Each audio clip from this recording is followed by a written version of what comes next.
Good evening, Husky fans. Thank you for tuning in to the 32nd episode of Husky Dash. I'm your host, Nathan Mathisen. And on today's episode, I'm going to be starting off the show by starting talking about the Husky basketball team and really just how they're going to replace all these lost players that they've had transfer in the last week or so. I'll then transition from that talking into Husky football, where I'll touch on the QB battle and finish out the day talking about the Huskies Pro Day that took place yesterday.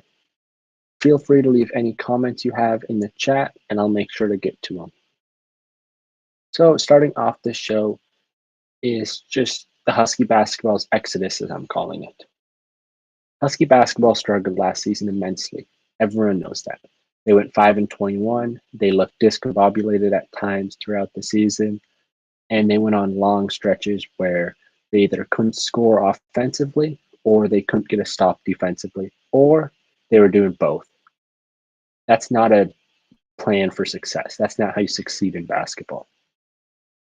And everyone knew heading towards the end of the season, they were going to need to figure out how they're going to replace Quade Green and Hamir Wright as well. But now you look at it as how are they going to replace the five Huskies, including or adding on to Quade Green and Hamir Wright, who's transferred? Eric Stevenson, Marcus Sahonis, Nate Pryor, Raekwon Battle, and Jerron Brooks. All those guys announced they were going to transfer. Now add in Quade Green and Hamir Wright as two other guys they're losing. The Huskies will be looking to replace four of their top five scorers from the past year. I mean, that's a tall task for any college basketball team, especially a college basketball team that has shown an inability to recruit in the recent years, such as the Huskies. As of now, the Huskies have three players scheduled to be joining the team for next season, three new players. That's four-star center Jackson Grant and small forward Samuel Aribi from the NBA Africa Academy for the class of 2021.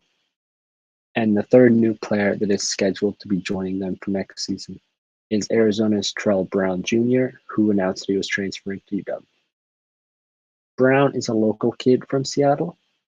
He originally played at Seattle University his first 2 years in college, where following his sophomore season, where he kind of had a breakout year, averaging, I think, 21 points per game, 6 rebounds per game, and 5 assists per game, he transferred to Arizona.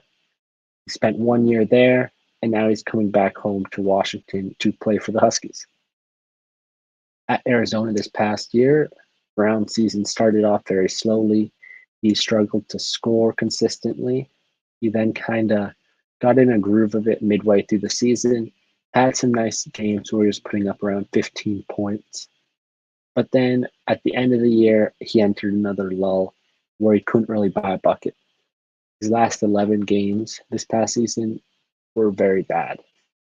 Including one of those games was against Washington, where he had quite possibly his worst shooting performance of the year, where he went 1 for 11. I guess the Huskies saw something there, and now he's on their team. So how well will these three guys help with replacing the 7 Huskies that have left? I don't think they're going to replace him well at all, really. Huskies are going to really need to head to the transfer portal and really try and convince some of these bigger names, some of these better players in the transfer portal, that the Huskies are building something here, that Washington's on the rise, not on the decline, like most people seem to think. In my opinion, I would have probably thought Jackson Grant and Samuel Aribi as guys this first year that weren't going to really play much. Maybe minimal minutes every so often, but especially with Grant's case, he was someone who's going to need to bulk up and put on some more muscle and really put on some pounds to play center, as I believe he's only about 200 pounds at 6'10". So he's someone who would need to bulk up to play college basketball. That might not be the case. He might not have this chance at really sitting and really getting more practice in his freshman year with all these Huskies leaving. Now, I think Brown is going to be a nice piece for the Huskies this upcoming year. I think, can replace Eric Stevenson. Eric Stevenson, in my opinion, wasn't anything special this past season. So I look at Brown as being able to nicely replace the loss of Stevenson. And looking at realistic options for the Huskies in the transfer portal, as like I mentioned before, they're going to need to get someone else, more people. I think they still have 4 or 5 roster spots available, and they're going to need to start filling them. And one player who I think they might look towards is Xavier Johnson from Pitt. Now, even Johnson, who averaged 14 points per game last season, 6 assists, he might be too good of a player for the Huskies. And by that, I'm saying there's going to be better teams that'll be recruiting him to go to their school. The Huskies aren't a big attention getter for a guy like him, I guess. They're not a big grab, as in the Huskies were, I think, second to last in the Pac 12. That's not a team a lot of players want to play for, especially for maybe only 1 or 2 years in Johnson's case, as he's a junior currently. Now, Washington was one of the schools that at one point was recruiting Johnson coming out of high school when he was a 3-star prospect.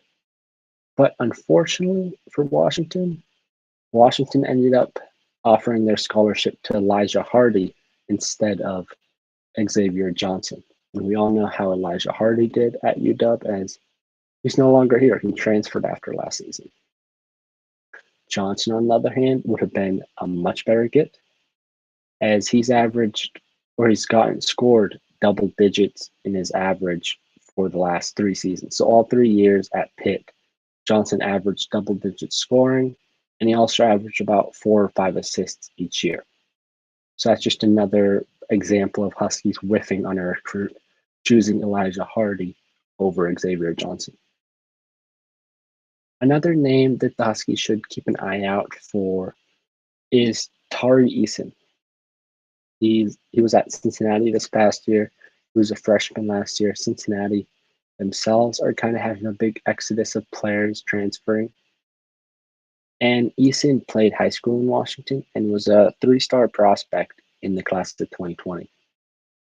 For whatever reason, even though the Huskies clearly had room for him, as I've stated before in the show, Husky basketball class of 2020 had nobody, no true freshmen. They did get that Dominic Penn, I think his name is, midway through the season, but he never really played for him. So for some reason, the Huskies decided not to recruit Eason. Eason was a 3-star. He ended up going to Cincinnati, where he played really well. I mean, hopefully Eason doesn't have sore feelings about not being recruited and chooses to come home and play for the Huskies, as I think he'd be a great fit. Eason is a great defender. He finished the last season, his freshman year at Cincinnati, top 10 in the nation in offensive rebounding percentage, steal percentage, and block percentage. He's not the best offensive weapon, but he's a guy that can play in the 2-3 zone and really excel. The offensive game for him will hopefully progress as he matures, gets more used to the college basketball game, and just has some more coaching for him. Overall, I really don't know what the Husky basketball team is going to be looking like next year. I mean, you look at all the guys they've lost, it's really going to be a shell of the 2020 team for them. And the 2020 team for them wasn't really that good. So perhaps you get a few good recruits or a good transfers, and they could be better than last year. I mean, key returners for the Huskies are Jamal Bay, Nate Roberts, and Hamir Wright. Or not Hamir Wright, Riley Sorn, I mean. That's it. Those 3 guys are really the only key players returning. Hopefully, neither one of those 3 players enters into the transfer portal, as then you'd be looking at for Washington replacing basically everyone, even though that's basically what they're doing already. This is really a pivotal point, I think, for Husky basketball. It's going to tell a lot about Hopkins' ability to rebuild a team from ground up and how long it will take him. Because that's what he's doing right now. He's going to have to rebuild Husky basketball starting from block 0. Now, getting into the next topic, which is talking about the QB. I started the position preview segment, I think 6 episodes ago. I started with the defensive line.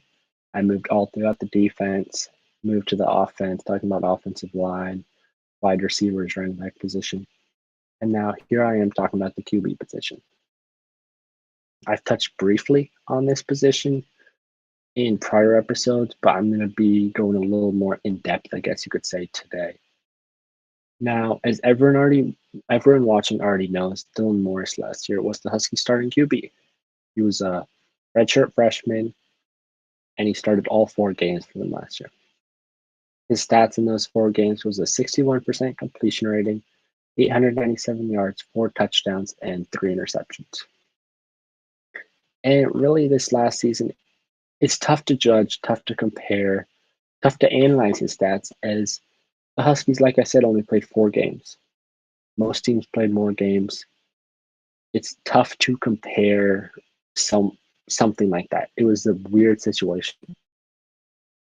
I mean, I can try to compare him to the 3 other Pac-12 school QBs who played 4 games last season, but even that, I don't know how well of a comparison that is. But just trying it out, seeing what it looks like.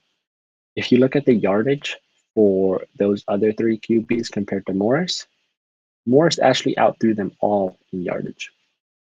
And that's what I was really surprised about when I first saw that statistic. Because as every Husky fan knows, what the Huskies preached all of last year, especially Jimmy Lake, was running the ball. They wanted to run the ball down the opponent's throat and just tire them out on the ground. And yes, that did happen somewhat. The Huskies ran 58% of the time. So they did run more than 50% of the time. More than half the time was running. But still, it was only about 40 more rushing attempts than passing attempts. So Dylan Moore still really slung the ball around, I guess, and passed it more than one might think without looking at the stats. Talking about how he threw more yards than Jaden Daniels at ASU, Jaden Delora at Wazoo, and Chase Garbers at Cal. When I saw those numbers, I was as confused as you are right now hearing them. Especially looking at Wazoo as a team that in recent years, maybe not as much this year with their new coach, but they were a team that would throw it all over the field. Now, Delora did have 19 more passing attempts than Morris, but Morris outthrew him in yardage. Now, one thing all those other QBs did do was throw more passing touchdowns than Morris. Morris, like I said above, only threw 4 touchdown passes. Compare that to Garbers, who had 6, and the other 2 QBs who played 4 games threw 5. Now, ignoring these stats a little bit and looking at it from a point of last season was a weird year with COVID, you can't really look too much into the stats. You can't, well, you can, but you can't just look at the stats. A 4-game sample size is probably too small to completely judge Dylan Morris off of, especially for him really making his first 4 starts in college football after redshirting his freshman year. It takes more than just 4 games for a QB to get comfortable in college. Now, comparing Morris's 4 games to another former Husky quarterback's first 4 games for the Huskies. So this unnamed QB at the moment, his first 4 games, he went 76 for 118. So 64% completion passing compared to Dylan Morris's 61% completion percentage. So the unnamed quarterback was a little bit better. And as I'll get to later on, his opponents were inferior to Morris's. This unnamed quarterback also threw for 996 yards compared to Morris's 897. So 100 yards more than Morris. And the unnamed quarterback threw for 5 touchdowns compared to Morris's 4. And he had 4 interceptions compared to Morris's 3. Now, for this unnamed quarterback that I'm comparing Morris to, his 2 hardest opponents in the first 4 games of his career at UW were Boise State and Cal. In those 2 games, he combined for just 302 yards, 0 touchdowns, and 3 interceptions. So looking at the other 2 games he played, which were against like Division II schools, I believe they were, he threw for about 600 90 yards in those games, 4 touchdowns and 1 interception, or 5 touchdowns and 1 interception. That QB that I'm comparing Morris's first 4 games to was Jake Browning his freshman year. Now, I'm not saying Dylan Morris is going to be as good as Jake Browning. What I'm trying to say here and tell here is you can't judge a QB based off his statistics in his first 4 games. What I can judge Morris off of, however, is what I saw on the field. And what I saw on the field was someone who, at times, showed promise, at times, showed great poise in the pocket, at times, showed great accuracy, but he didn't show it enough. He was too inconsistent. There were too many times he would overthrow a receiver, underthrow a receiver. He would panic in the pocket. He would display poor game awareness, I guess you could say, game clock management. And now, in lieu to his inaccurate passes, the Huskies receiving corps could have definitely helped him out there. And perhaps some of these incompletions he threw could have been caught. But Morris also, it's a two-way street. He could have helped them out and thrown just simply better passes where they were able to move in stride. Morris also, with what I saw, he showed arm strength. He was able to throw the ball deep downfield. Maybe not like Jacob Eason, but he can throw a deep ball. But kind of like other quarterbacks for the past for the Huskies, his deep ball wasn't accurate often. There were countless times I would see an open receiver. I think Jalen McMillan 2 or 3 times last season was open deep, and it was incomplete as Morris would overthrow him or kind of lead him out of bounds. Now, some of that might be chemistry, but I could make excuses probably for all these reasons. You can come up with so many excuses as to why Morris didn't throw as accurate as balls, why Morris didn't have better statistics, why he didn't have more touchdown passes. But it's just what I saw.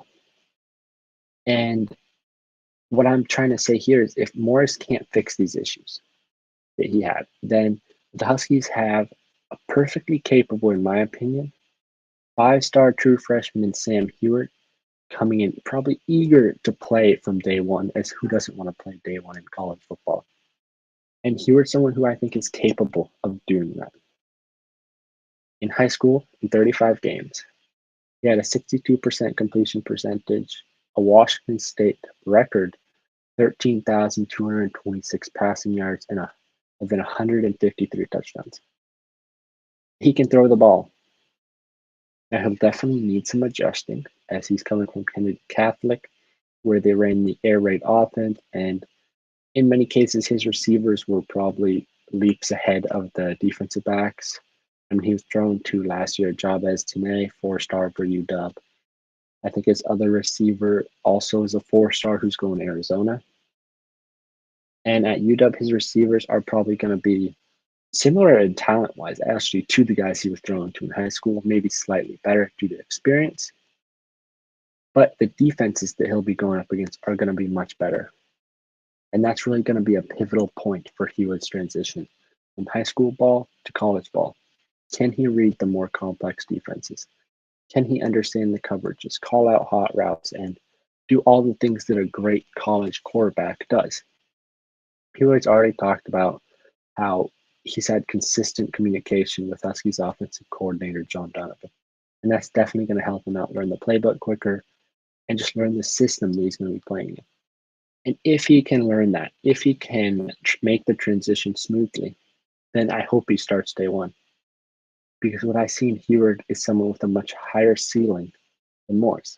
I say that because he's a 5-star QB, a top 10 recruit in the nation.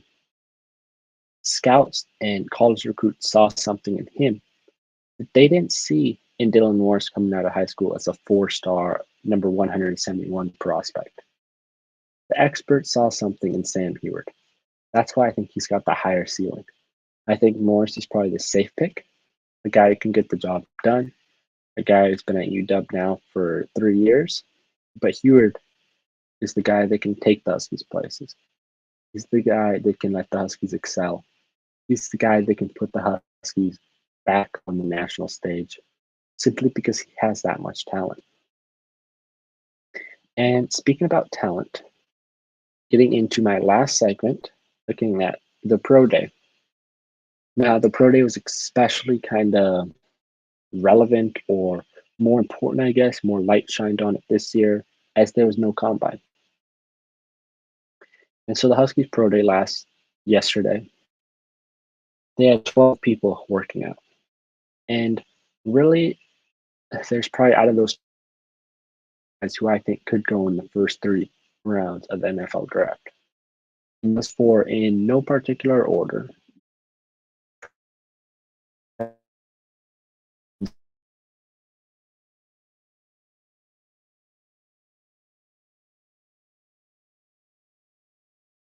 I believe I've frozen.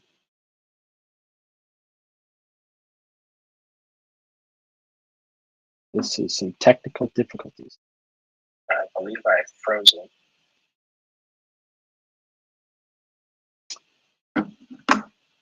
This is some technical difficulties. I believe I've frozen. Okay, I think it's back here. All right, so as I was talking about, Huskies, 4 guys who I think can go in the first 3 rounds is Joe Tryon, Levi Onwuzurike, Elijah Molden, and Keith Taylor. Those are the guys I'm going to really focus on here in this segment. Starting off, I'll touch on Joe Tryon, who he's really interesting. And from his pro day and what I've been reading about with scouts and all that, I think Joe Tryon helped his case at the pro day. Going into the draft, he's very unique from the point of he's really had one good year in college. And that was 2 years ago. As he opted out last year, he didn't play last season. So his last year playing was really his one solid year in college football. That was 2019, where I think it was 12 and a half tackles for loss and 8 sacks he had. What these NFL recruits and all these scouts really see in him is his physical traits. They look at him as an ideal size for the outside linebacker edge rush. He's 6'5" tall, 260 pounds, barely any body fat. He's a perfect fit for the position. That's what they're scouting him on. That's what they're looking for. They see extreme potential in Joe Tryon. That's why his name's been talked about as being a first-round pick, not really as much for his numbers statistically wise from his tackles and sacks in college, but from his measurements. Other measurements that just stood out for me looking at his pro day measurements was his wingspan. He had an 82 3/4 inch wingspan. And those long arms are key for his position, specifically at outside linebacker, kind of edge rusher, where it'll help him keep the offensive tackle's arms off his chest. It'll help him do pass rush moves, swim moves, rip moves, and just keeping the offensive lineman from having control by getting to his body. That'll be key for Tryon. Another impressive number from him at the pro day was his 40 time. He clocked in at 4.64 and 4.69. Now, those numbers aren't jump off the page like some of these numbers we've been hearing from other schools' pro days, but they're simply good, solid numbers for his position. And NFL scouts do take into account the 40-yard dash. Maybe not as much as some people think, but they do. I mean, if you look at it from the standpoint of 2 players, same position, same statistics early in college, same size, and you got one guy who runs a 4.640. You got another guy who runs a 4.840. That team is going to draft the 4.640 over the 4.840 because the NFL is turning into a speed game. Who has the faster players? Who has the better athletes? And that's why Joe Tryon's 4.64, 4.69 40 time can help him. Now, transitioning to another Husky who I think also had a good pro day is Levi Onwuzurike. He's also the other Husky who opted out this past season. So his last game tape was from the 2019 season. And that year was good for Onzurike. He had good statistics. He was one of the top defensive linemen in the country, I think I could say. And Onzurike believes that this past year of preparation, where he's just been spending solely preparing for the NFL draft, has really helped him with the transition, not only physically, but also mentally, transitioning from a college football team to an NFL team where his job is to play football solely. Onzurike also isn't shy about his confidence level, which that's something you want in a football player. When he was asked at the pro day about where he thinks he'll go, he said that he flat out said he's the best defensive tackle in the draft, and the best defensive tackle in the draft should go in the first round. Now, is he the best defensive tackle in the draft? That's up for debate. I think he definitely could be. I think this year's class for defensive tackles is not nearly as deep or top heavy as some in the past have been. So a guy like Levi Onwuzurike could definitely be the best defensive tackle. You got other guys like Jalen Phillips out of Miami, Kwity Paye from Michigan, who I probably just butchered his name. Now, those guys are good defensive linemen. I think they're probably too small to be defensive tackles. The only really other top tier defensive tackle is the guy from Alabama. I can't remember his name, but he's 310 pounds, great size. And he and Onwuzurike, I think, will probably go in very similar spots in the upcoming NFL draft. Now, Onwuzurike has a great argument for the best defensive tackle. He's got great hands, great get off. Just overall, he played great throughout his college career. Now he hasn't played in a year. I don't know how much that'll factor into teams when they're picking between two players at the defensive line position, but it might factor in.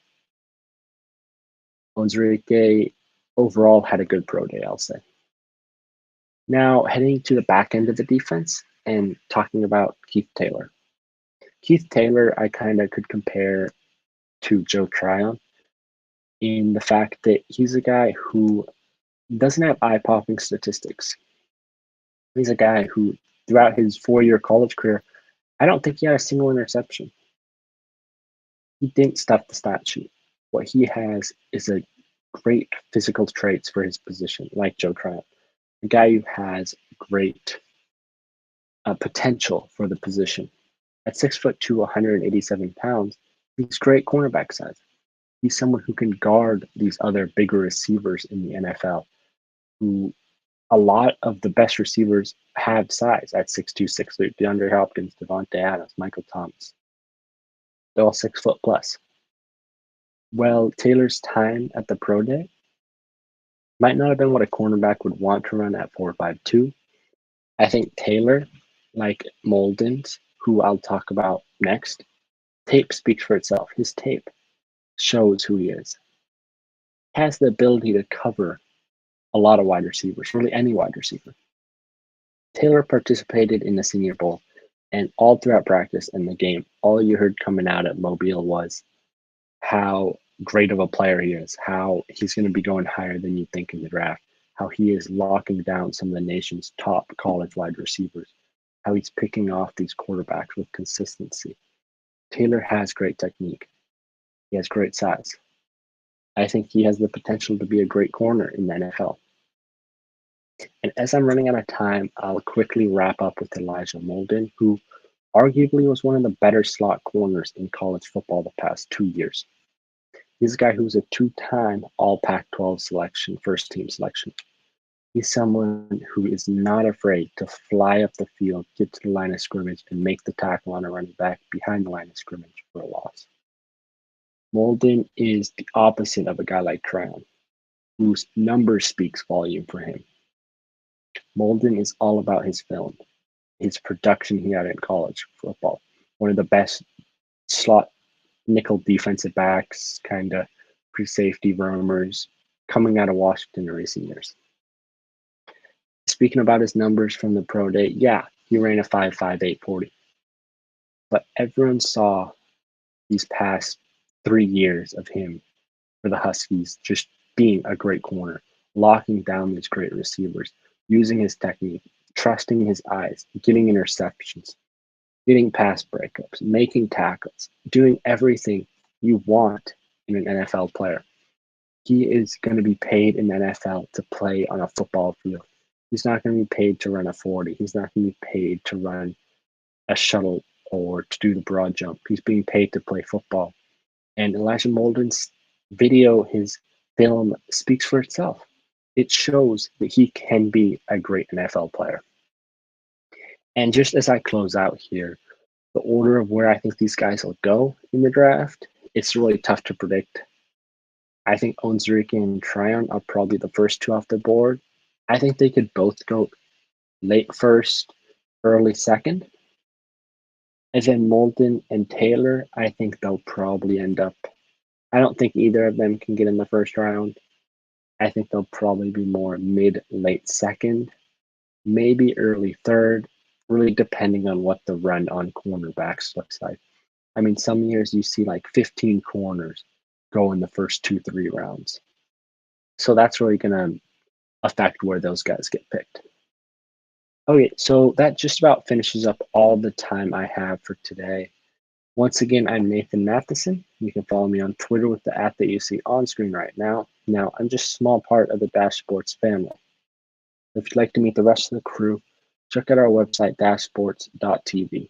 That's where you can find as many clips, quick tips, rips, terrible jokes, and as many full episodes as you can stand, all in one place, all for free, dashsports.tv.